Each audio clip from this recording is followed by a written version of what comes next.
মা জননী চোখের পানি ছেড়ে কান্দে আর বলে, আমার আল্লাহ,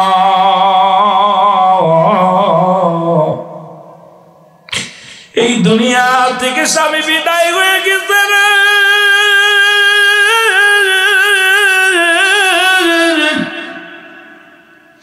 আমি আর কোনদিন বিবাহ করব না। এই কলিজার টুকরা সন্তানের লেখাপড়া করাইব, মানুষের মতো মানুষ বানাইব। আল্লাহ। ছেলেটা বড় হয়ে গেল। এবার ওই ছেলে বড় হইয়া নামাজ ছেড়ে দিল, রোজা ছেড়ে দিল, হজ ছেড়ে দিল, যাকাত ছেড়ে দিল। এমন ভাবে মাতাল, সারাদিন শুধু মাতলামি করে, মদ গাঁজা খায়, দুনিয়ার মধ্যে নষ্ট হয়ে গেল। জনম দুঃখিনী মা চোখের পানি ছেড়ে কান্দে আল্লাহর দরবারে। আল্লাহর দরবারে দুটি হাত তুলে কান্দে আর বলে, মালিক,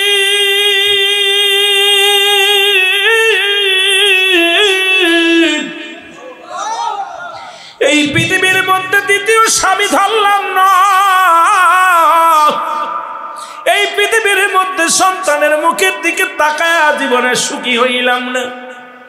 সারা জীবন সন্তানকে মানুষ করতে যাইয়া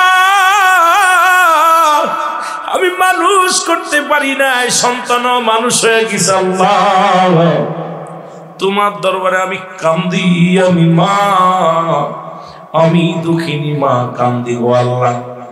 আল্লাহ, তুমি আমার সন্তানকে হেদায়েত দান করো। জোরে জোরে বলেন আল্লাহ। সন্তান কিছুতেই ফিরে আসলেন না। কিছুদিন পর সন্তানের এমন মরণ ব্যাধি হলো। মরণ ব্যাধি হওয়ার পর বিছনায় পড়ে গেল। অনেক টাকা পয়সা খরচ করিয়া চিকিৎসা করলেন, কাজ হয় না, সন্তানের ভালো হয় না। মা দুঃখিনী চোখের পানি ছেড়ে সন্তানের জন্য কান্দে। মা তো এমনই হয়, বাবা তো এমনই হয়। আজকেও পত্রিকার মধ্যে দেখলাম, আজকেও ফেসবুকের মধ্যে দেখলাম, নিষ্ঠুর সন্তানেরা বাবাকে হত্যা করেছে, মাকে হত্যা করেছে। পৃথিবীর মধ্যে পিতা মাতার হক, পৃথিবীর মধ্যে 14টা হক। বাবারে প্রতিবেশীর হক তো আছে, সন্তানের 14টা হক একটা বাবা মায়ের প্রতি। দুনিয়ার মধ্যে জীবিত থাকতে 7টা, দুনিয়া থেকে বিদায়ের পরে 7টা। এই 7 আর 7 14টা হক। এই হকগুলো যদি আদায় না করে দুনিয়া থেকে বিদায় হয়ে যাও, আল্লাহর কসম, আল্লাহর আদালতে আপনি আমি ধরা পড়ে যাবো। জোরে বলেন ঠিক কিনা? আমার নবী বললেন, পিতা মাতার কয়টা হক? কথা বলেন না। 14টা হক। প্রতিবেশীর হক তো দূরে থাকলো, আল্লাহর হকের পরে তোমার পিতা মাতার হক, পিতা মাতার হকের পরেই প্রতিবেশীর হক, আপনজনদের হক। কিন্তু পিতা মাতার প্রতি 14টা হক আমার রাসূল ঘোষণা করে দিয়ে গেছেন। 7টা হলো জীবিত থাকতে, আর 7টা হলো বিদায়ের পরে। এই হক আদায়ের আলোচনায় যেতে পারবো কি পারবো না জানি না। বাবা, দেখা যাক কত দূর আগানো যায়। জনম দুঃখিনী মায়ের কথা বলতেছিলাম। এই মা বললেন, বাবা চল যায়, হাসান বসরির কদমের মধ্যে চলো যায় গো। সন্তান কিছু কথা শোনে না, হঠাৎ সন্তান উঠতেও পারে না, বসতেও পারে না, কিছু খাইতে পারে না। মাকে ডাকতে বলে, মা, ও মা, আমি হয়তো দুনিয়া থেকে বিদায় নিয়ে যাব, তোমাকে বলতে চাই আমি তোমার মাতাল ছেলে গো মা। এই মাতালকে মা, এই মাতাল সন্তানের জন্য তুমি যাও, হাসান বসরির কদমের মধ্যে যাও। হাসান বসরি যেন আমারে তওবা করে দেয়, আমার জন্য আল্লাহ মাফ করে দেয়। হাসান বসরির কদমের মধ্যে গেলেন, আউলিয়ার কদমে গেলেন। হাসান বসরির কদমের যা মা ডাকতে বলে, আল্লাহর ওলি,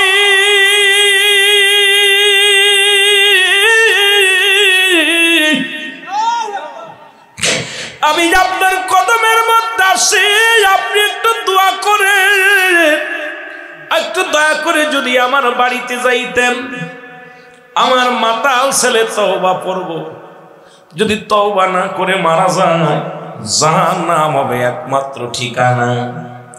যদি তওবা না করে দুনিয়া থেকে বিদায় হয়ে যায় আমার সন্তান হবে জাহান্নামী। হাসান বসরি ডাক দিয়ে কয়, মা মা গো, আমি তো তারে তওবা করাইতে পারবো না, আমি যেতেও পারবো না। তোমার মাতাল ছেলে যদি মারা যায় গো মা, মারা গেলে তার জানাজা পড়বো না, তার কবর দিব না, তার কাফন পরাবো না। যাও তুমি বিদায় হয়ে যাও। বাড়ি ফিরে আসলেন মা জননী, দরজা খুলে দেখে কলিজার টুকরা সন্তান পথের দিকে তাকায় আছে। ডাক দে বলে, মা মা, হাসান বসে আসছে নাকি গো মা? মা বলে, বাবারে তোর কপালে বুঝি আর জান্নাত হবে না, তোর কপালে বুঝি কালেমা জুটবে না, তওবা জুটবে না। হাসান বসি বলেছে, মা বলেছে, বাবারে তুমি যদি মারা যাও তোমার জানাজায় আসবে না, তুমি যদি মারা যাও তোমার কাফন দাফন করাবে না। ছেলে চোখের পানি ছেড়ে কামদার বলে, মা আমার মতো পাপী, আমার মতো গুনাহগারের কপালে তওবা জুটল না। মা গো, তোমার কাছে একটা দাবি করে যায়, আমি যদি মারা যাই নিশ্চিত মা গো মারা যাব গো মা। আমি মারা গেলে আমার এই দেহ মুবারক পৃথিবীর কোন গোরস্থানে রাখবা না, আমার এই গলার মধ্যে রশি দিয়া টানতে টানতে তুমি সাগরে ভাসায়া দিবে। আমার এই জাহান্নামী বডিখানা যদি গোরস্থানে শোয়া দাও মা, আমার কারণে গো মা অনেক গোরস্থানবাসীর কষ্ট হবে, জনম দুঃখিনী মা।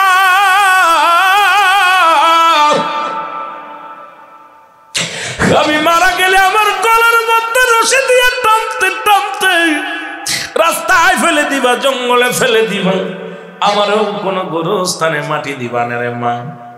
আমার মতো পাপী, আমার মতো গুনাহগার এই দুনিয়া থেকে বিদায়ের পর গোরস্থানে শুয়াইলে অন্য মানুষের কষ্ট হবে গো মা। এই কথা বলিয়াই সন্তান মারা গেল। আল্লাহু আকবার বলেন না? জনম দুঃখিনী মা দুটি আসল পেতে ডাকতে বলে, আমার মালিক,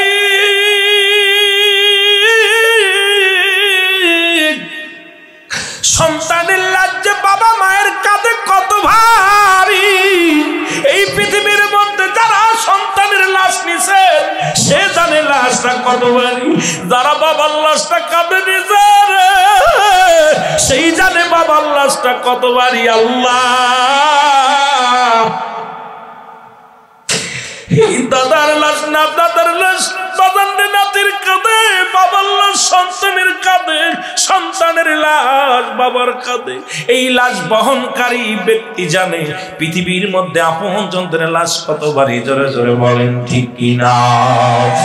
দরদি বন্ধুরা দিলের কান্ডা লাগা শোনো গো,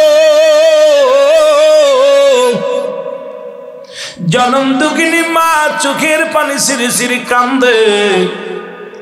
দরজার মধ্যে টাস টাস করে তিনটা আওয়াজ হয়, এইরকম আওয়াজ হয়, কে গো তুমি দরজায়? মা দরজা খুলে দাও, আমি হাসান বসরি রাহমাতুল্লাহ। জোরে জোরে চিল্লা বলা যাবে না মারহাবা। জনম দুঃখিনী মা একটা চিৎকার মেরে ডাকতে বলে, হুজুর সেই আশা আসলেন আমার ঘরে, কিন্তু কলিজার টুকরা সন্তানের নসিবে কালেমা জুটল রে। আপনি আমার ঘরের মধ্যে আগমন করলেন, আমার কলিজার টুকরার বেঁচে নাই নাই। হাসান বসরি ডাকতে বলে, মা চোখের পানিটা মুছে ফেলো গো মা।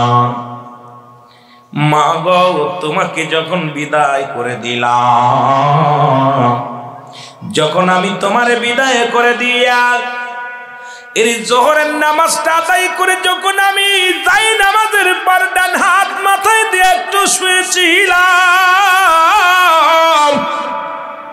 ওরে ইলহামের মাধ্যমে শুনতে পাইলাম, হাসান আর ঘুমাস না, দূরে যা, যার জন্য উকলাতি করেছে জনম দুঃখিনী মায়, দূরে যাও, দূরে যাও। ওই সন্তানের তওবা কবুল করেছি আমি আল্লাহ। ওই সন্তান যখন কাকতি মিনতি করে চোখের পানি ছেড়ে কেঁদেছিল, মা জননী দুটি হাত উঠে আমার দরবারে হাত তুলেছিল, আর সঙ্গে সঙ্গে আমি আল্লাহ ওই সন্তানের তওবা কবুল করে নিছি, গুনাহ মাফ করে দিছি। হাসান বসিরে তাড়াতাড়ি যাও, ওর মাকে তুমি সান্ত্বনা দাও, আর ওই ছেলের জানাজা, ওই ছেলের গোসল তুমি করাইবা, তুমি তার কাপন পরাইবা, তার তুমি জানাজা দিবা, দাফন করাইবা, কারণ আমি আল্লাহ তার জন্য জান্নাত ওয়াজিব করে দিছি। কারণ এই দুনিয়ার মধ্যে পিতামাতা কত বড় নিয়ামত তার বুঝতে বাকি নাই রে ভাই।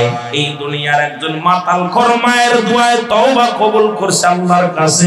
আজকে সেই মাকে আমরা ঘর থেকে বের করে দিই, সেই বাবাকে কষ্ট দিই। আমার মতো অপদার্থ সন্তান, আসলে আমরা অমানুষ না মানুষ। 10 মাস 10 দিন যখন মায়ের গর্ভে ছিলাম, আমার আল্লাহ তোমারে নাপাক পানি খাওয়াইছে, কিন্তু নাভির সঙ্গে নাভি জুড়াইয়া দিছে, মায়ের নাভির সঙ্গে নাভিটা। বাবারে যারা এই দুনিয়ার মধ্যে দেখছো, মার নাভির সঙ্গে সন্তানের নাভিটা জুড়াইয়া দিছে।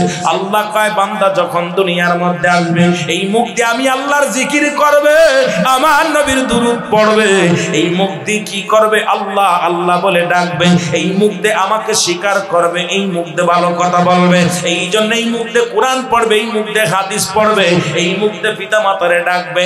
এই জন্য আমার আল্লাহ এই মুখের মধ্যে নাপাক পানি দেন নাই। ও মুসলমান, 10 মাস 10 মাস 10 দিন পর্যন্ত আপনারে আমার আল্লাহ খাওয়াইলো। ওই পেটের মধ্যে, ওই কবরের মধ্যে, পেটও একটা কবর, এই দুনিয়ার মধ্যে জিন্দা কবর বাবা। 10 মাস 10 দিন ছিলাম মায়ের পেটে, ওই কবরের মধ্যে। আজকে যেমন এই অন্ধকার কবরে শোয়া দিবে, একবার তো কবরের মধ্যে ছিলা, তোমার চিন্তা কেন হয় না রে বান্দা? তোমার কেন ভয় হয় না? ওই কবরের মধ্যে 10 মাস 10 দিন ছিল, আল্লাহ পাক পুত পবিত্র রাখছে তোমার মুখটা, এই জন্য রাখছে রে। আল্লাহ কয় বান্দা, দুনিয়াটা যেমনি বানাইলাম বান্দা, আমি এমনি তোরে বানাই এই আসমানটা যেমনি বানাইলাম বান্দারে আমি এমনি তোরে বানাই নাই, এই জমিনটা আমি যেমনি বানাইলাম বান্দারে আমি এমনি তোরে বানাই নাই, আকাশটা আমি যেমনি বানাইলাম পৃথিবীর মধ্যে এমনি তোরে বানাই নাই। ও বান্দা, সমুদ্র নদী নালা যেমনি বানাইলাম এমনি তোরে বানাই নাই। সব জাতি বানাইলাম কোন আর ফায়াকুন বলিয়া, কোন বলছি সঙ্গে সঙ্গে বাইর হয়ে গেছে, ফায়াকুন বাইর হয়ে যায়, হইতে দেরি বলতে দেরি, হইতে দেরি হয় না। আর ও বান্দা শুনাল, আমি তোর আমার কুদরতি হাত দে বান্দা তোরে বানাইলাম। এই আল্লাহর কুদরতি হাত দে বান্দারে বানাইছে, এই মুখটা আমার আল্লাহ কুদরতি হাত দে বানাইছে, এই ফেসটা আমার আল্লাহ তার কুদরতি হাত দে বানাইছে রে বান্দা।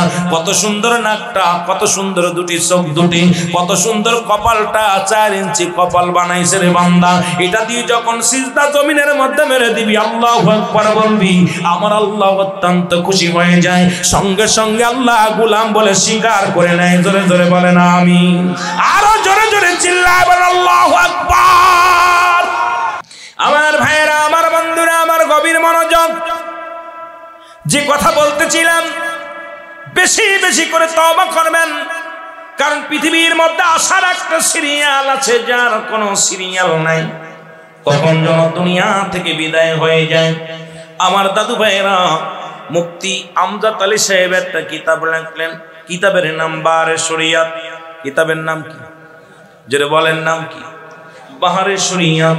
এই কিতাবের মধ্যে উনি লিখতে যা বললেন, দুনিয়ার মানুষ শোনো, সব চাইতে সহজ মৃত্যু যদি হয়, সব চাইতে সহজ মৃত্যু, আমরা মনে করি রাতের অন্ধকারে ঘুমের ঘরে ঘুমায় আছে, খানা খাইতে যে মারা গেছে, নামাজে সিজদাগত অবস্থায় মারা গেছে, এই মওতটা মনে হয় সহজ মৃত্যু। এ মুসলমান 70টা তাজা উটের গায়ের চামড়া জবাই না করিয়া উল্টো দিকে টান দে লবণের মরিচ লাগায় দিলে যতটুকু যন্ত্রণা হয় এর চাইতে 70 গুণ যন্ত্রণা হলো একটা সাধারণ মৃত্যু। আমার ভাইয়েরা যারা মরণকালে পায়খানা করে দেয়, মরণকালে প্রস্রাব করে দেয়, মরণকালে যাদের চোখ দুটি বড় বড় হয়ে যায়, মরণকালে যাদের জিহ্বাটা বাইর হয়ে যায়, তাদের মরণটা কত কঠিন হয় জোরে বলেন ঠিক কি রে? আমার বাবারা কত মানুষের দাপন করাইলা, কত মানুষের কাজ কাপন পরাইলা, কত মানুষের গোসল করাইলা। এই দুনিয়ার মধ্যে কোন দিন যেন বিদায় এসে যাবে,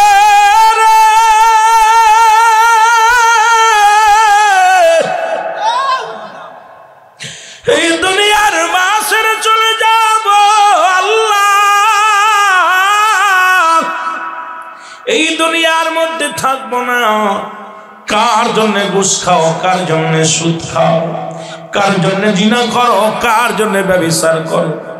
এই দুনিয়ায় সম্পদ করলা, কত বাড়ি করলা, এই দুনিয়ার সম্পদ খাবে লোকে, তোমার দেহ খাবে পোকে।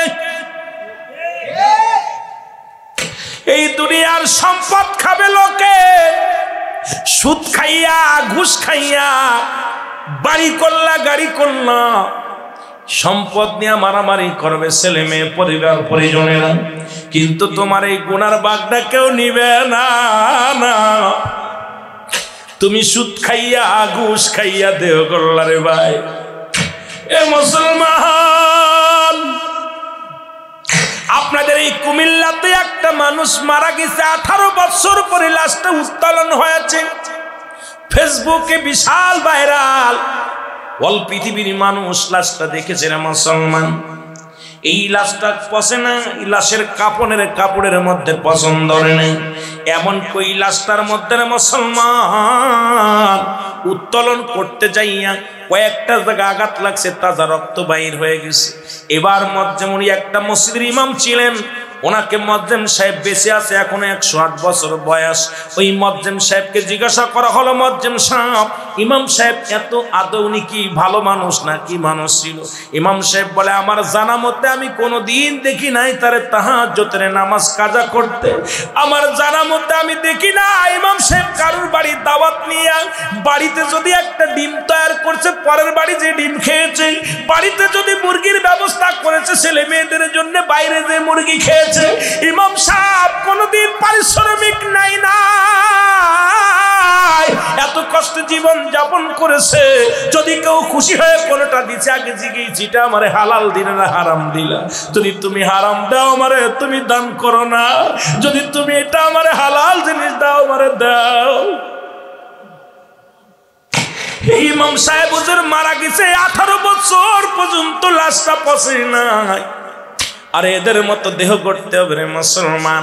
ছেলেকে প্রশ্ন করলো মিডিয়ায়, ছেলের মিডিয়ারে যায় বললেন, ভাই আপনার বাবার কি অবস্থা? কয়, আমার আব্বারে কোনোদিন দেখি নাই মুখ দিয়ে একটা ফায়সা কথা বলতে।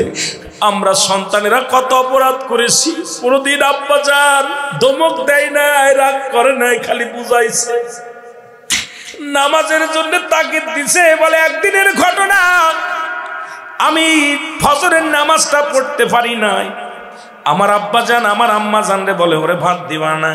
ও যে কাজা নামাজ আদায় করার পর আমার আম্মা আমার পাতে ভাত দিছে। আমার আব্বা জান কোনোদিন তাহাজ্জুদের নামাজ কাজা দেয় নাই, দুনিয়ায় কোনোদিন কাউকে ঠগায় না।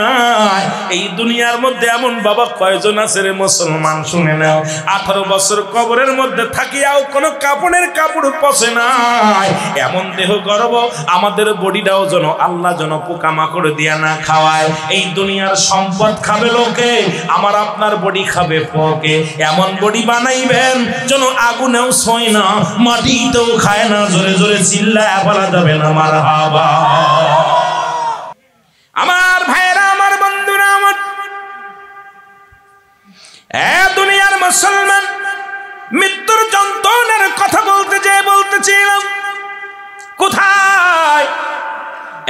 মুসলমান শুনে নাও, বাদানলে ঈসা ইবনে মরিয়ম মারহাবা বলেন না। ঈসা ইবনে মরিয়াম আলাইহিস সালাম ঈসা নবীরে ডাক দিয়ে বলে, বাসায় আমার জন্য কিছু ফল নিয়ে আয়, আমি কিছু ফল খাবো, কিছু ফুল নিয়ে আয়, কিছু ফল নিয়ে আমি খাবো। মরিয়াম আলাইহিস সালাম যখন হুকুম দিলেন, ঈসা আলাইহিস সালাম মায়ের জন্য ফল আনার জন্য বাইর হয়ে গেলেন। আজরাইল আলাইহিস সালাম হযরত মরিয়াম আলাইহিস সালামের কাছে হাজির হয়ে গেল। আজরাইল এসে সালাম দাও, আসসালামু আলাইকুম মা মরিয়াম।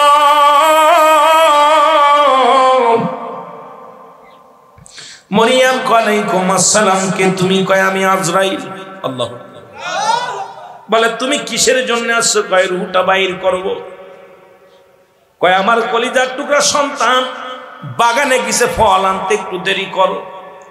আমার একমাত্র কলিজার ধন কিছু কথা বলে যেতে চাই, দুইটা কথা বলে যেতে চাই।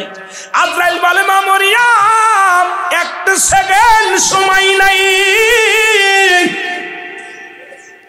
একটা সেকেন্ড আর সময় দিতে পারবো না, আপনার সময় শেষ। মরিয়াম রে, মরিয়াম আজরাইল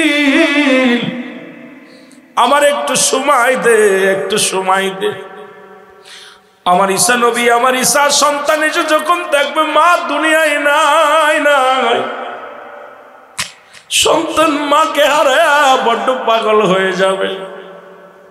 একটু সুযোগ দে, আমার কলিজার টুকরা আসুক, তারপরে তুমি আমার রূহটা নিয়ে যাও।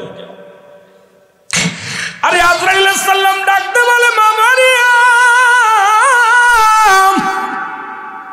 আমার ইলাহি হুকুম হয়েছে, আমি দেরি করতে পারবো না, পারবো না।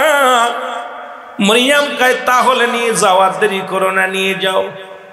সঙ্গে সঙ্গে মা মরিয়ামের মৃত্যু হয়ে গেল। জোরে বলেন আল্লাহু আকবার। মা মরিয়াম আলাইহিস সালামের মৃত্যু হয়ে গেল।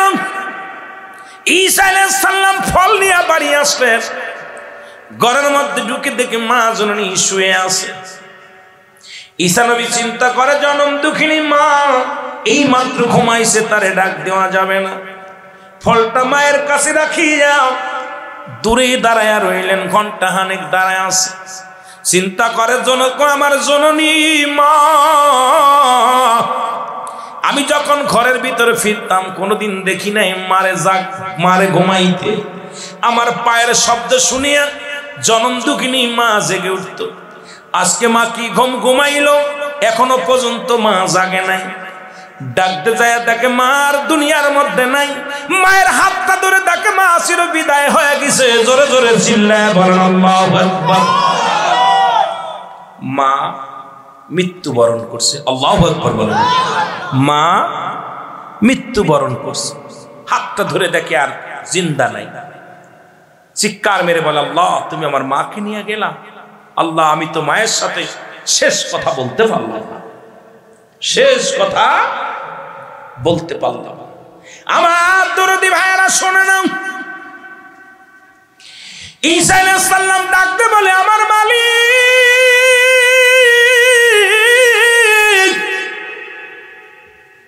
আমাকে একটু সুযোগ দাও, আমি আমার মাকে জিন্দা বানাইবো, মায়ের সাথে দুটি কথা বলবো। কয় দিলাম, তোর হুকুম দিলাম, যা। সঙ্গে সঙ্গে ঈসা আলাইহিস সালাম ডাক দিলেন মাকে, মা। সঙ্গে সঙ্গে মা লাফ উঠে পড়ছে, উঠে বলে, বাবা ঈসা রে তুই আইসি? কয় হ্যাঁ। বাবা ফল নিয়ে আইসি? কয় আইসি বাবা, ফল নিয়ে আইসি। মা জননীকে বলে, মা তোমার জন্য ফল আনছি। ফলটা হাতের মধ্যে নিলেন। কয় মা আর ফল তুমি খাইতে পারবা না রে মা, কারণ তুমি দুনিয়া থেকে বিদায় নিছো। আমি আল্লাহর হুকুম নিয়ে তোমার জিন্দা করেছি গো মা, তোমার কাছে দুইটা কথা শোনার জন্য, তারপরে তুমি আবার ঘুমায় যাবা। কারণ পৃথিবীর মধ্যে কোনো সন্তান যদি মাকে এইরকম ডাক দেয় আবার জেগে উঠবে, এইরকম আর হবে না গো মা, হবে না গো মা। শুধু আমি জানার জন্য তোমাকে আমি জাগাইছি গো মা। মা বলে, বাবা কি বলতে চাও? কয় মা গো, আজরাইল আলাইহিস সালাম তোমার জানটা বাইর করেছে, তোমার তোমার সামনে কি রূপ ব্যবহার করেছে এটা আমি জানার জন্য তোমাকে আমি জাগাইছি গো মা। আরে আমার জন্য ডাকতে বলে বাবা ঈসা রে,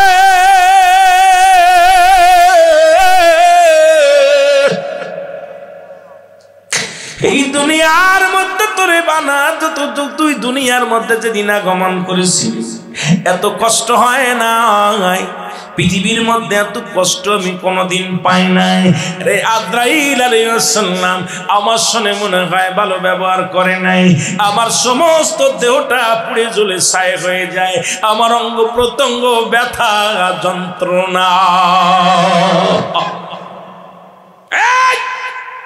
এত যন্ত্রণা পেয়েছে। ঈসা আলাইহিস সালাম ডাকতে বলে আজরাইল আয়। আজরাইল হাজির হয়ে গেছে, ডাকতে বলে আজরাইল রে, আমার মায়ের সঙ্গে কি ব্যবহার করেছো, কেমনে রুটা বাইর করেছো? আজরাইল কয় ও আল্লাহর নবী, পৃথিবীর মধ্যে সবার রূহ আমি কবজ করতে দুনিয়ার মধ্যে আগমন করি না। আমার মাথা থাকে আসমানে, পা থাকে জমিনের ভিতরে। আমি একমাত্র আল্লাহর মাহবুব বান্দাদের জানটা বাইর করার জন্য জমিনের মধ্যে নেমে আসি। তাদের অনুমতি নিই, তাদেরকে আমি সম্মান করি, ইজ্জত দিই, কোনোদিন জোরাজুরি করি না। আপনার মায়ের জানটা বাইর করেছি, আপনি জানেন না সারা পৃথিবী আমি এত বড় দানব, সারা পৃথিবীর পানি যদি আমার মাথায় ঢেলে দেওয়া হয় একটু পানি গড়াইয়া জমিনের মধ্যে পড়বে না। আমি এত বড় দানব, যখন যখন কোনো খারাপ আত্মার রুহটা বাইর করি, যখন কোন জাহান্নামী মানুষের রুহটা বাইর করি, আসমান থেকে এমন একটা হুক্কার মারি, সঙ্গে সঙ্গে তার কলিজাটা ফেটে যায়, এই দুনিয়ার মধ্যে বিদায় হয়ে যায়, তার এত যন্ত্রণা দিয়ে মৃত্যু দিই। আপনার মায়ের রুহটা বাইর করেছি, শুধু আপনার মায়ের মাথার উপরে আমি হাতখানা রেখেছিলাম। মায়ের বুকে দুধ খাইতে খাইতে সন্তান যেমনি ঘুমায়া যায়, তেমনি ভাবে আপনার মায়ের জানটা বাইর করেছি। আরে মারিয়াম আলাইহিস সালাম ডাকতে বলে আজরাইল, আজরাইল রে, এই মৃত্যু যদি এত কঠিন হয়, যাদের তুমি কষ্ট দিয়ে মৃত্যু দাও, যাদের মরণের সময় পায়খানা করে দেয়, প্রস্রাব করে দেয়, যারা মরণের সময় জিহ্বা বাইর হয়ে যায়, যাদের মরণের সময় চোখ দুটি বড় বড় হয়ে যায়, যাদের মরণের সময় একটা অঙ্গ পড়ে যায়, তাদের মৃত্যুটা কত কঠিন হয়। আমার ভাইরা, আমার বন্ধুরা, এই জন্য এক নম্বর বিপদ হলো মানুষের মরণ। এই মরণের পেয়ালা পান করতে হবে, এর মধ্যে কোনো সন্দেহ নাই। আজরাইল কাউকে ছাড়বে না, কারোর কোনো কথা শুনবে না, কারোর অভিযোগ শুনবে না, শোনার সময় নাই। দেখা যাবে রে মুসলমান, গভীর মনোযোগ শোনো, কারণ সময় যখন ফুরিয়ে আসবে একটা মিনিটের বাঁচার সম্ভব নয়। এরপরে দ্বিতীয় নাম্বার বিপদ হলো মানুষের কবর। বাবা 3 নাম্বার বিপদ হলো কিয়ামতের ময়দান। বাবা কবর বলতে বুঝায় আমরা মানুষের মৃত্যুর পর থেকে শুরু করে কিয়ামত পর্যন্ত জগৎটাকেই বলা হয় কবরের জগৎ। জোরে বলেন আল্লাহু আকবার। মৃত্যুর মধ্যে পড়ে থাকলে রাত কেটে যাবে, বাবার আলোচনা শেষ হবে না। 2 নাম্বার বিপদ হলো মানুষের কবর। এই কবর বলতে বোঝায় মানুষের মৃত্যুর পর থেকে শুরু করে কিয়ামত পর্যন্ত জগৎটাকে কবর বলা হয়। দাদু ভাইয়েরা বুঝে নিবেন, আলোচনাটা জ্ঞান দেয়া শুনবেন। এই দুনিয়ার মধ্যে 1-2জন ফেরেশতা হলো কেরামন কাতিবিন, 2জন ফেরেশতা ভালো মন্দ লেখে। আজরাইল আলাইহিস সালাম রূহটা বাইর করে। প্রতিটা পানির জন্য একজন ফেরেশতা, খাবারের জন্য একজন ফেরেশতা, বাবা আপনার নিঃশ্বাস নেওয়ার জন্য একজন ফেরেশতা, দেখার জন্য একজন ফেরেশতা, চলার জন্য একজন ফেরেশতা, অসংখ্য ফেরেশতা আপনার জন্য নিয়োজিত করেছে আমার আল্লাহ। কিন্তু 2জন ফেরেশতা আছে নিয়োজিত তারা ভালো মন্দ লেখার জন্য, তাদের নাম হলো কিরামান কাতিবিন। জোরে বলেন আল্লাহু আকবার। মৃত্যুর যখন হয়ে যাবে গো, এই মৃত্যুর পরে একজন ফেরেশতা কবরে আসবে, দাদু ভাইয়েরা শুনে নেন, এই আমরা জানি মৃত্যুর পরে কবরে আসবে, লাশ যখন কবরে শোয়া দেয় এরপরে আসবে কে বাদান, কে আসবে? মুনকার নেকির ফেরেশতা সওয়াল জবাবের জন্য। এর আগে একজন ফেরেশতা আসবে, তার নাম হলো নোমান ফেরেশতা। আজকে আপনার আমলনামা নিজের হাতে লিখে দেওয়া লাগবে। দাদু ভাইয়েরা শুনে নেন, যার আমলনামা তার লেখা লাগবে। কেন আপনি বদমাইশি করবেন? কেন আপনি জিনা করবেন? কেন আপনি ঘুষ খাবেন? কেন আপনি সুদ খাবেন? কেন আপনি জিনা ব্যভিচার করবেন? কেন আপনি মিথ্যা বলবেন? কেন দুর্নীতি করবেন? কারণ আপনার নিজের হাতেই নিজের আমলনামাটা লেখা লাগবে। আমার দাদু ভাইয়েরা শুনে নেন, কবরে শোয়ানো পরপরই আসবেন একজন ফেরেশতা, তার নাম হলো নোমান ফেরেশতা। জোরে জোরে বল আল্লাহু আকবার। দুই হাতের মধ্যে দুইটা কাগজ থাকবে গো। একটা কাগজের মধ্যে থাকবে নাকি, আর একটা কাগজের মধ্যে থাকবে বদি। উঠো আয় বেলাতে উঠাবে বান্দা ওঠো, আমার নাম নোমান ফেরেশতা, আমি আইছি তোমারে জাগাইলাম। ওঠো বান্দা ওঠো, আর ঘুমায়ও না, তোমার আমলনামাটা লিখে দাও। একটু পরে মুনকার নেকির কবরে আসবে, আমার দায়িত্ব তোমাকে জাগানো আর লেখানোর দায়িত্ব। বলবে বান্দা কি নিয়ে আইছো দাও, আমার সাথে দিয়ে দাও। এবং 40 বছর 50 বছরের জিন্দেগিতে যত ভালো কর্মগুলো করেছেন, এই কাগজটা সর্বপ্রথম আমার আপনার হাতের মধ্যে দিয়া দিবে। বান্দারে তুমি 80 বছরের জিন্দেগি কত ওয়াক্ত নামাজ পড়েছো, কতটা রোজা রাখছো, কতটা কোরআন খতম দিচ্ছ, কতবার মানুষকে সালাম দিছো, কতবার জিকির করেছো, কতবার আল্লাহর ইবাদত বন্দেগীর জন্য মাশগুল হয়েছো, কত রাকাত তাহাজ্জুদের নামাজ পড়েছো, কতবার তুমি ভালো কাজে লিপ্ত হয়েছো, কত জায়গা মাহফিলে বসেছো, কত জায়গা আল্লাহর দ্বীনের কথা শুনেছো। জোরে জোরে বলেন মারহাবা। বান্দা হাতের মধ্যে নিয়ে আশ্চর্য হয়ে যাবে, হারে ভালো আমলগুলো পাইয়া খুশি হয়ে যাবে। বান্দারে বলবে বান্দা লেখো, নোমান ফেরেশতা বলবে লেখো।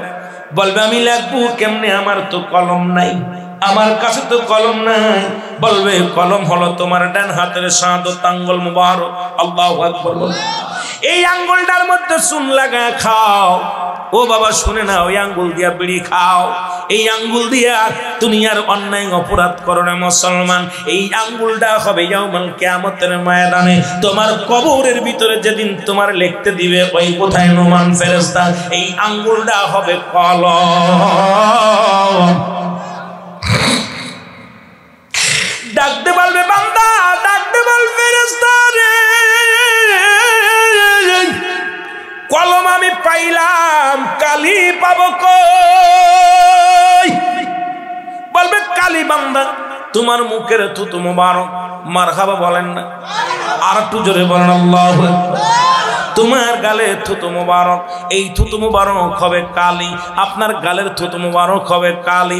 সেই মুখ দিয়া গাঁজা খাস না, সেই মুখ দিয়ে বিড়ি খাস না, এই সেই মুখ দিয়া ইয়াবা খাস না, এই মুখ দিয়ে বিড়ি টান দিস না রে বাবা, এই মুখ দিয়ে মিথ্যা বলিস না, এই মুখ দিয়ে কাউকে গালি দিস না, এই মুখ দিয়ে কোনোদিন হারাম বক্ষণ করিস না। আজকে মাহফিলে যারা বসেছেন আমার যুবক বাবারা, তোদের হাতে ধরে বলে যায়, পায়ে ধরে বলে যায়, এই মুখটারে পবিত্র রাখ। এই মুখের মধ্যে গাঁজা ইয়াবা ফেন্সিডিল দিস না, এই মুখের মধ্যে হারাম কিছু বক্ষণ করিস না, এই মুখটারে পবিত্র রাখ। এই মুখ দিয়ে কাউকে গালি দিস না, এই মুখ দিয়ে কাউকে কষ্ট দিস না, এই মুখটা পবিত্র রাখ। ইয়াউমুল কিয়ামতের ময়দানে ওই কবরের মধ্যে এই মুখের থুতু মুবারক হবে সেদিন কালি রে মুসলমান। এই জন্য কালিটা ভালো রাখ। এই কালি যদি ভালো হয় তোরে লিখতে ভালো হইবে রে মুসলমান, কালিটা ভালো রাখ। আজ থেকে এই মুখ দিয়ে কোনো হারাম জিনিস ঢুকাস না, এই মুখ দিয়ে কাউকে কষ্ট দিস না, মুখ দিয়ে কাউকে গালি দিস না, এই মুখটা পবিত্র রাখ। এই পবিত্র রাখছে আমার আল্লাহ। ও দুনিয়ার মুসলমান শোনে না, কিয়ামত পর্যন্ত কোন নবী আইব না, কিয়ামত পর্যন্ত তওবার দরজা খোলা। মারহাবা বলেন। আর তওবার দরজা খোলা, কিয়ামত পর্যন্ত আর কোন নবী আইব না। অসংখ্য আল্লাহর ওলিরা এই জমিনের মধ্যে আগমন করেছে। দুইটা দেশ, একটা হলো সোনার মদিনা, অসংখ্য নবীগণ আগমন করেছে, আর একটা হলো সোনার বাংলা, যার মধ্যে অসংখ্য আউলিয়া ইকরাম আগমন করেছে। জোরে বলেন ঠিক কিনা? যাদের কাছে যাওয়ার পর নবীকে চিনলাম, নবীকে পা শিখলাম, যাদের কাছে যাওয়ার পর ও মুসলমান এই আউলিয়া একরামের কাছে যে সত্য ইসলাম বুঝলাম, সত্যের সন্ধান জানলাম। পৃথিবীর মধ্যে অসংখ্য আউলিয়া একরাম যারা দুনিয়ার মধ্যে আগমন করলেন, আল্লাহ নামাজের আগে আল্লাহ বলে নাই, হজের আগে আল্লাহ বলে নাই, যাকাতের আগে আল্লাহ বলে নাই। আল্লাহর কোরআন সূরা ইউনূসের মধ্যে 11 নম্বর পারা 62 নম্বর আয়াত আল্লাহ নিজে বলেন আলা, সাবধান, জোরে জোরে বলেন ঠিক কিনা। আলা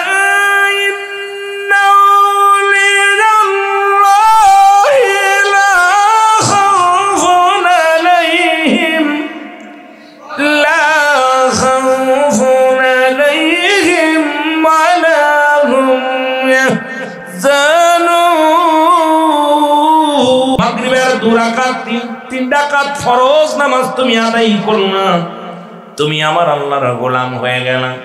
আমার বাবারা শুনে নেন, এবার 2 রাকাত সুন্নাত নামাজ তুমি আদায় করো না, এখন রাতের শুরুতেই যদি তুমি মৃত্যুবরণ করলা, সঙ্গে সঙ্গে তুমি আমার আল্লাহর গোলাম রাসূলের প্রেমিক হয়ে গেলা। আর একবার যদি কোনো ব্যক্তি আল্লাহর গোলাম রাসূলের প্রেমিক হয়ে মৃত্যুবরণ করে, এর জন্য অবস্থান করবে আমার আল্লাহ পাক বলে রাখছে, একটা নয়, দুটি নয়। আল্লাহ বলে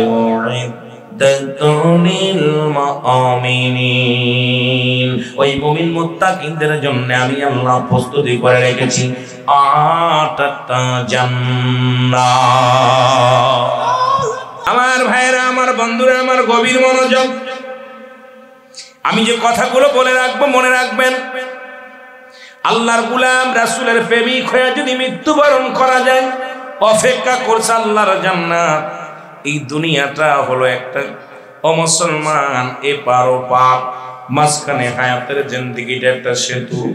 যখন দুনিয়া মৃত্যুটা যখন হয়ে যাবে, এটা মালাকুল মউত যখন আসবে, যখন এই সেতু পার হয়ে ওপারে অপেক্ষা করতেছে, একটা নয়, দুটি নয়, আমার আল্লাহর 8টা জান্নাত। আমার ভাইরা, আমার বন্ধুরা, এই জন্য কিয়ামত পর্যন্ত কোন নবী আইব না, কিয়ামত পর্যন্ত তওবার দরজা খোলা। মারহাবা। কিয়ামত পর্যন্ত কিসের দরজা খোলা? তওবার দরজা খোলা। বেশি বেশি তওবা করবেন, তওবাকারীকে আল্লাহ ভালোবাসে, তওবাকারীকে আল্লাহ মায়া করে, তওবাকারীর গুনাহ আল্লাহ মাফ করে, তওবাকারীর জন্য আল্লাহ নাজাত দিয়ে দেন, তওবাকারীকে আল্লাহ পছন্দ করেন। এখন তওবা যে ব্যক্তি করে, এই তওবাতুন নসুহা, আদম আলাইহিস সালাম ভুল করলেন, তওবা করে ক্ষমা পাইলেন। পৃথিবীর মধ্যে যতই মানুষ তওবা করলো, কারণ তওবার দরজাটা কিয়ামত পর্যন্ত খুলে আছে। আল্লাহ, আমি তওবা করলাম, আর অন্যায় করব না, আর আমি দুনিয়ার মধ্যে খারাপ কাজ করব না, নামাজ ছাড়বো না, রোজা ছাড়বো না, হজ ছাড়বো না, যাকাত ছাড়বো না। আল্লাহ, দুনিয়ার জিন্দেগিতে যতদিন পর্যন্ত বেঁচে থাকি, আমার আল্লাহ ইবাদতের মধ্যে কাটাই বছরে, বলেন ঠিক কিনা। এক মাতাল, পৃথিবীর মধ্যে এক মাতালের তওবা কবুল হওয়ার একটা ঘটনা আমি কয়েকদিন আগে বলেছি। ও মুসলমান, ইউটিউবের মধ্যে আছে আলোচনাটা, তারপরে একটু টাচ দিয়ে যায়। অনেক যুবক বাজানরা আছেন, এই জন্য কথাটা না বললে বুঝতে পারবেন না।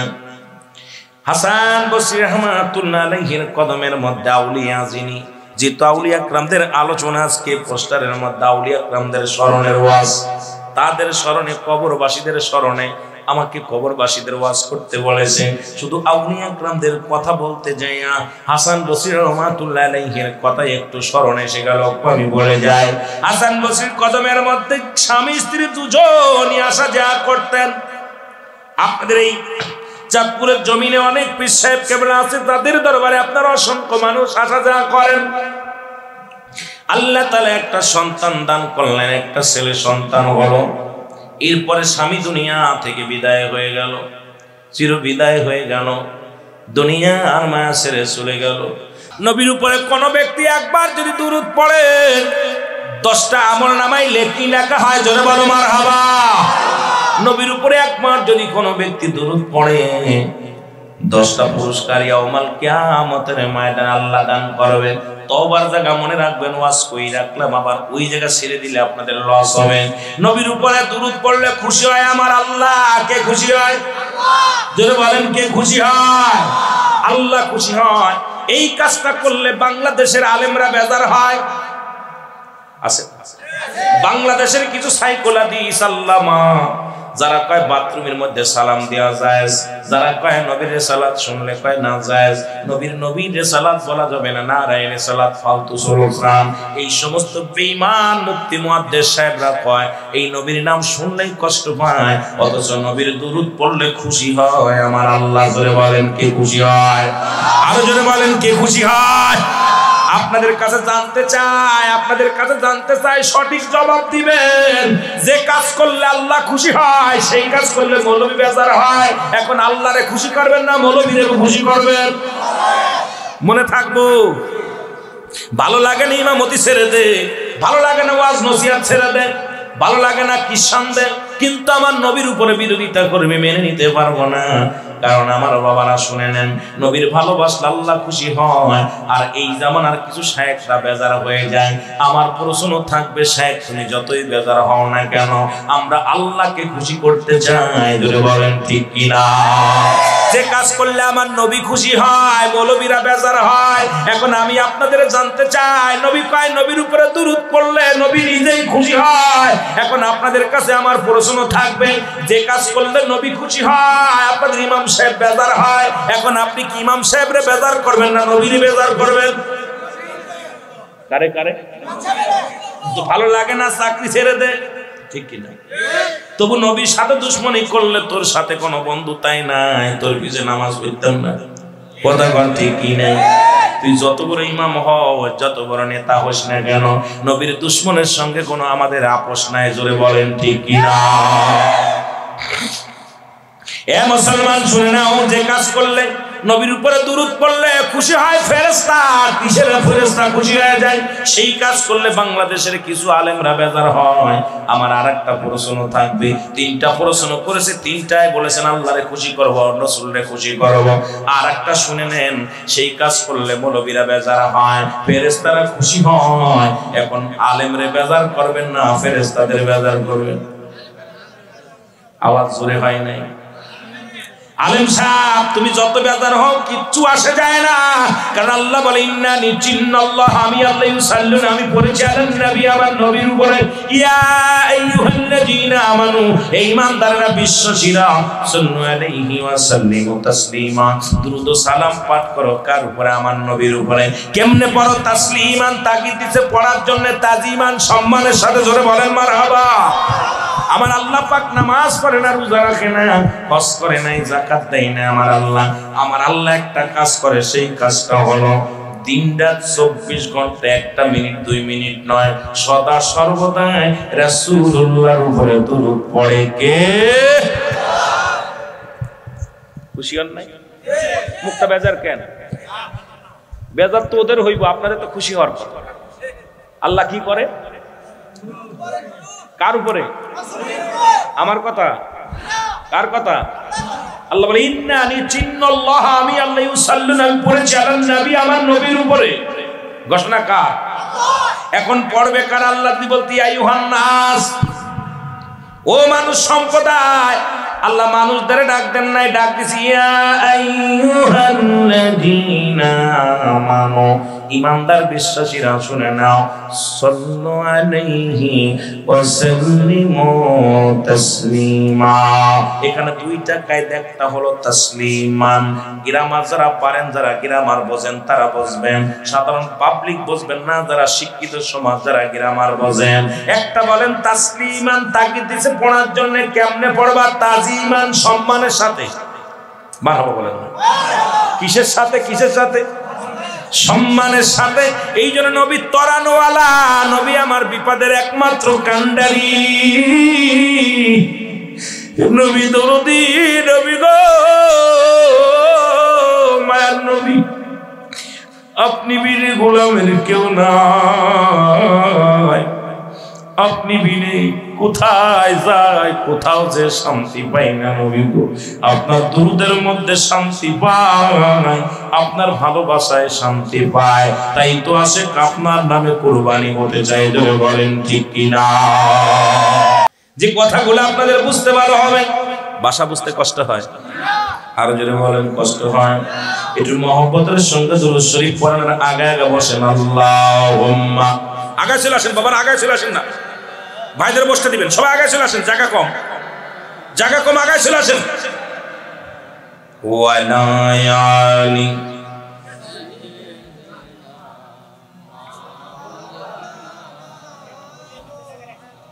এ মুসলমান, দুরূদ শরীফের পড়া দেখে একদম মাথা নষ্ট হয়ে যায়।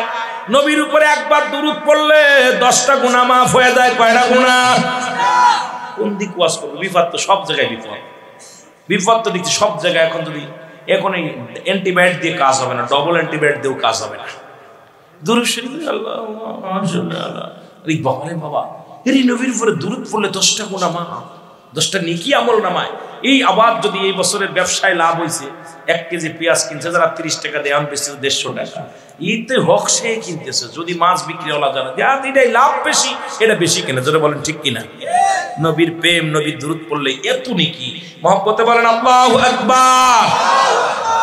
এই আমি চলে যাব, আমায় তোমরা ভুইলা যাইও না, আমি চলে যাব। মহব্বতে বলেন আমি চলে যাব, আমায় তোমরা। বাজান, আমি আপনাদের গজল গেয়ে সময় নষ্ট করবো, আসি ওয়াজ করতে, ওয়াজের ময়দানে কোনো ফাজলেমি মারতে আসি। এই চক্ষু দুইটা পানি ছেড়ে দেন, এই চক্ষু দুইটা জাহান্নামে যাবে না। এখন তার ওয়াজ নাই, ওয়াজের মঞ্চ আমরা আলেমরা বানায়, সেটা নাট্যকার মঞ্চ। এখানে এসে রং তামাশা করে কোনে কিটা কি করতেছে, কোন পীর কোন কি করতেছে, কোনে কোন মৌলবী কি করতেছে, দাওয়াত করে আনছেন, টাকা দিয়ে খাওয়াইতেছেন, পড়াইতেছেন। আমি আইয়া আর এক মৌলবীরে কাফের ফতোয়া দেওয়া শুরু করছি। এই হলো অবস্থা আমাদের। এখন ওয়াজের মঞ্চ নাই। তবু আমি আপনাদের কাছে দাবি করবো, অনেক যুবক আসছেন, চোখের পানি ছাড়েন বাবা। চোখের পানি বিকল্প নাই, চোখের পানির বিকল্প নাই। চোখের পানি যদি জাহান্নামের ভয়ে পড়ে, আল্লামা কুতুবী রাহমাতুল্লাহ বয়ান করে, বান্দা শোনো, জান্নাতের বাগানে রওনা দেওয়ার কারণে সগীরা গুনাহ মাফ। বান্দা যখন জান্নাতের বাগানে বসে খাস তওবা করে আল্লাহ বলে ডাক দেয়, চোখের পানি ছেড়ে আমার আল্লাহ কবিরা গুনাহগুলো মাফ করে দেয়। সুযোগ পেয়েছেন, আগামী দিন বাঁচবো কেউ বলতে পারি না। আপনার পরবর্তী সময় আপনার জন্য কি নিয়ামত বয়ে আনতেছেন আপনি নিজেও জানেন না। আমি বলতে পারি না যে আমি দুনিয়া থেকে এখন এই মুহূর্তে আমি মারা যেতে পারি। কত মানুষ খানা খাইতে যে মারা গেছে। আজকে আমার কবর হাসরের এই মৃত্যুর ওয়াজ দিছে, আমি সামান্য তওবার দিকে গেছি। আমি আসবো আমার লাইনে আলোচনা করতে। আমার বাবারা, এই দুনিয়া কঠিন, এই দুনিয়া রং তামাশার দুনিয়া, রং তামাশার দুনিয়া। এই দুনিয়াটা যারা ধরলো, আল্লাহ আখিরাত তারা নিজেরা নিজের বিপদ ডেকে আনলো। জোরে বলেন ঠিক কিনা? এই আমি চলে যাব, আমায় তোমরা ভুইলা যাইও না, আমি চলে যাব না, আমার মরণ আসিবে কখন কেউ তো জানি না, আমার মরণ আসিবে কখন। টাকা পয়সা দালেন কোটা যাহা করেছি, সব কিছু ফেলাইয়া দিয়ে কাই চলেছি।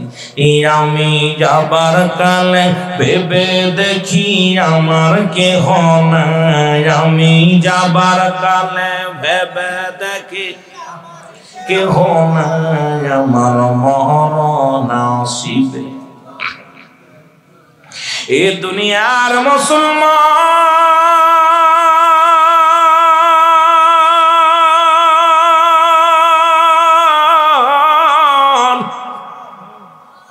রব্বি মিন কুল্লি জামবি আতুবু ইলাইহি জোরে জোরে বলেন আস্তাগফিরুল্লাহ রাব্বি মিন কুল্লি জামবি আতুবু ইলাইহি লা ইলাহা ইল্লাল্লাহ মুহাম্মাদুর রাসূলুল্লাহ সাল্লাল্লাহু আলাইহি ওয়াসাল্লাম। একটু মহব্বতের সঙ্গে দুরূদ শরীফ পড়েন। আল্লাহুম্মা সাল্লি আলা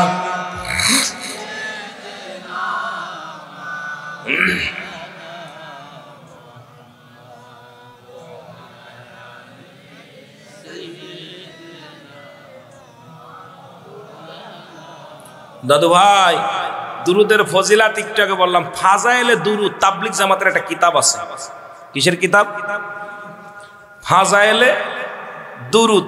যারা তাবলিগ জামাত করেন, আমরা সুন্নি না, যারা তাবলিগ জামাত, এই কিতাবটার নাম কি? একটা হলো ফাজাইলে দুরুদ আর একটা হলো ফাজাইলে আমল। কিতাবের নাম শুনছেন? কথা কয় না কেন? ইলিয়াসুর রহমানের লেখা, ওনাদের কিতাব। কথা বুঝেননি? ফাজাইলে দুরুদ আর ফাজাইলে আমল, ফাজাইলে জিকির, এইরকম অনেক কিতাব আছে। তো ফাজাইলে দুরুদের মধ্যে দেখলাম ওনারা লেখছে, আমি আশ্চর্য হয়ে গেলাম। দুরুদ শরীফের অনেকেই বিরোধিতা করে। বাতিলপন্থী যারা, মিলাদ শরীফ দুরুদ শরীফ পড়লেই তাদের কলিজার মধ্যে আঘাত লাগে। যারা বলেন ঠিক কিনা?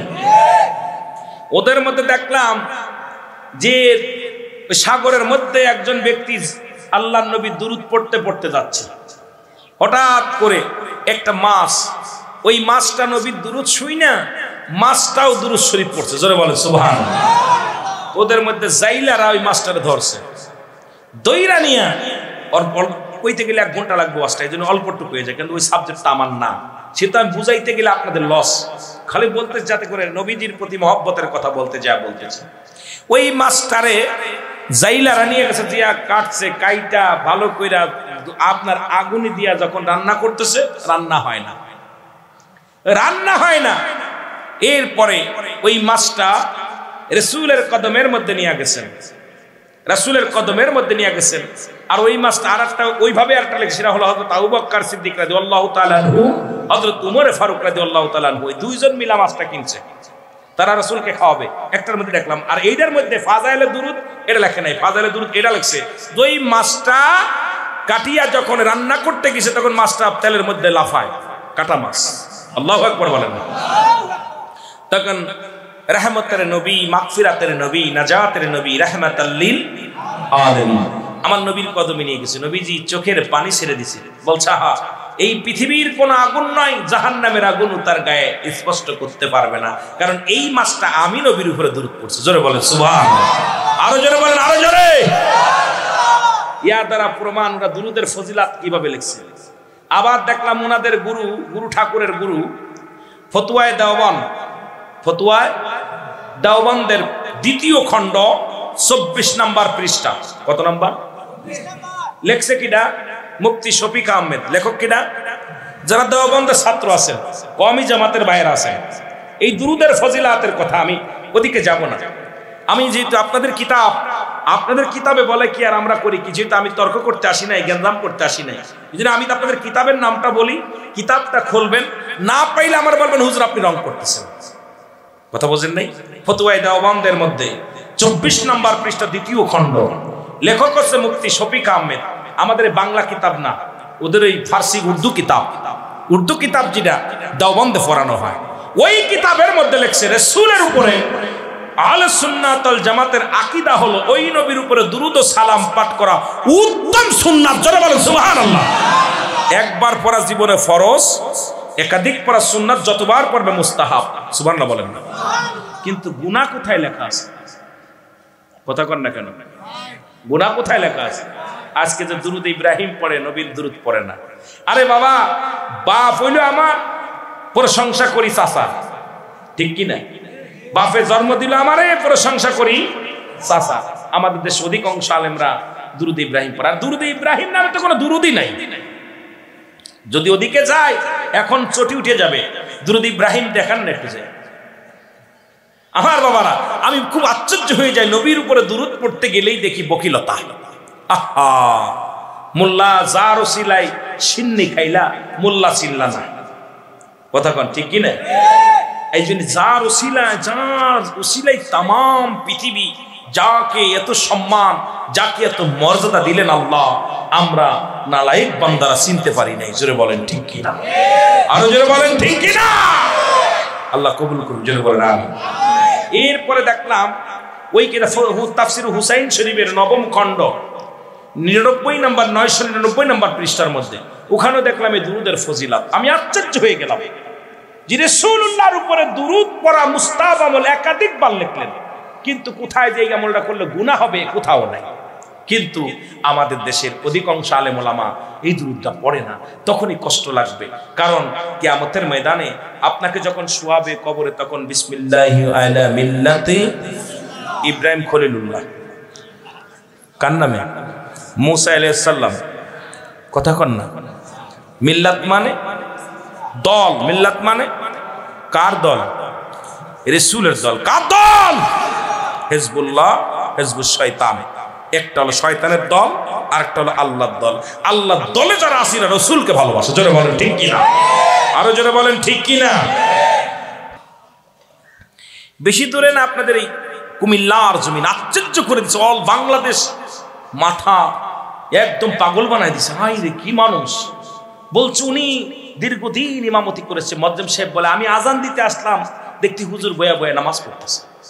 আহা, কেমন ইমাম সাহেব! আর আমরা তো যিনি, আমি আসতাম রাত্রেবেলা যখন ফজরে আজান দিতে আসতাম, আয়েশা দেখি হুজুর যায় নামাজের মধ্যে বসে আছে, তাহাজ্জুদের নামাজ পড়ছে, জিকির করছে। এই পাগলটা কোনোদিন দুনিয়ার কোনো কাজ করে নাই, দুনিয়ার কোনো পাগলামি করে নাই, সে একমাত্র আল্লাহর দ্বীনের কাজ করে গেছে। জোরে বলেন ঠিক কিনা? আরো জোরে বলেন। তার পরিবারের যারা ছিল সবাই বললেন যে পৃথিবীতে একজন ইমামের বডি যদি এরকম অক্ষত অবস্থায় থাকে, ঘুষদের চাকরি নেই। বিশ্বাস করবেন না, আমি যে কত জায়গায় এরকম দেখলাম, ইমাম নিয়োগ দিছে ভালো ভালো বড় বড় মসজিদে, অধিকাংশ সেক্রেটারি, রাগ করবেন না, সেক্রেটারি সভাপতি ঘুষের বিনিময় 50,000 20,000 টাকা হাতের মধ্যে সে গোপনে চাকরি দিয়ে দিছে। আমি আশ্চর্য হয়ে গেছি। এখন ঘুষ লেনদেন মসজিদও হচ্ছে, কারণ যে মসজিদের ইমামের বেতন 25,000 টাকা, এখানে ঢুকার জন্য উত পেতে বসে আছে আমাদের শগুনগুলো। এই শগুনগুলো চিন্তা করছে কোন ভাবে ঢুকা যায়। সুদখোর, ঘুষখোর, আল্লাহর দরবারে হাত উঠাইলে আল্লাহ কবুল করবে না। জোরে বলেন ঠিক কিনা? আল্লাহর দরবারে কবুল করবে না। আর হারাম হালাল অধিকাংশ আলেমরাই, অধিকাংশ, রাগ করবেন না, আলেমদেরকে আল্লাহ ইজ্জত দিয়েছে। আমি কথা এই জন্যই বলতে, সবাই তো এক না। জোরে বলেন ঠিক কিনা? হয়তো অনেকে বলতে পারেন হুজুর আপনি কথা বলতেছেন। দেখেন গত 9 মাসে 3 মাসে 900, আপনার 3 মাসে না 6 মাস, 6 মাসে 909 জন বলৎকার ধরা পড়ছে। দুঃখ লাগে, মাঝে মাঝে এত দুঃখ লাগে বলতে পারি না।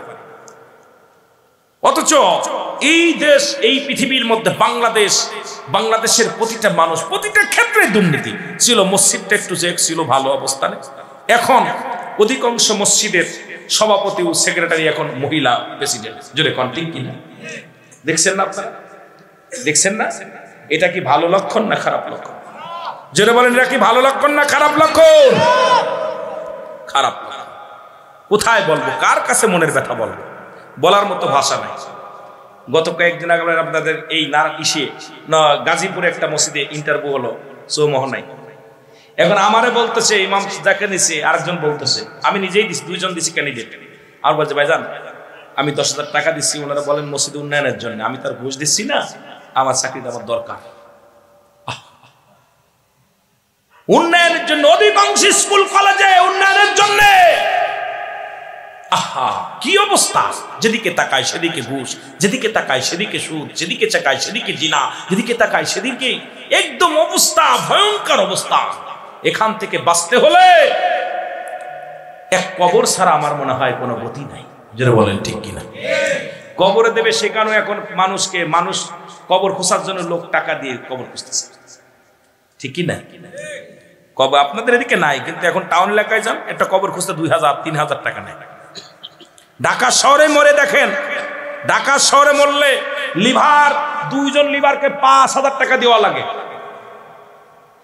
এর মাঝে আমার এক চাস্তো বোন মারা গেল, ওনার কবর দেওয়ার জন্য আজিমপুর গোরস্থানে 5,000 টাকা খালি খোরার জন্য। এরপরে খোরা পর আগে টাকা দেন, তারপর লাশ শোন। কথা বুঝেন? বাস কাটা লাগে 2,000, কবর খোরার 5,000, কাফন পরাইছে যারা তাদের কয় 2,000। আমি আশ্চর্য হয়ে গেছি যে মুসলমান এটার আদর্শ কোথায়, কোন দেশে বাস করতেছে। মুসলমানের মধ্যে অবস্থা আপনারা হাসতেছেন, মাঝে মাঝে একবার চিন্তা করেন, বসে বসে একটু রাতের অন্ধকারে বসে বসে চিন্তা করবেন, আল্লাহ কোন জগতে আছে, ইমান আমল এগুলো কোথায় যাচ্ছে। মসজিদ যখন ছিল কাঁচা, ইমান ছিল পাকা, মসজিদ হয়েছে ফাঁকা, পাকা ইমান একেবারেই ফাঁকা। যেটা বলেন ঠিক, সব কিছু শেষ।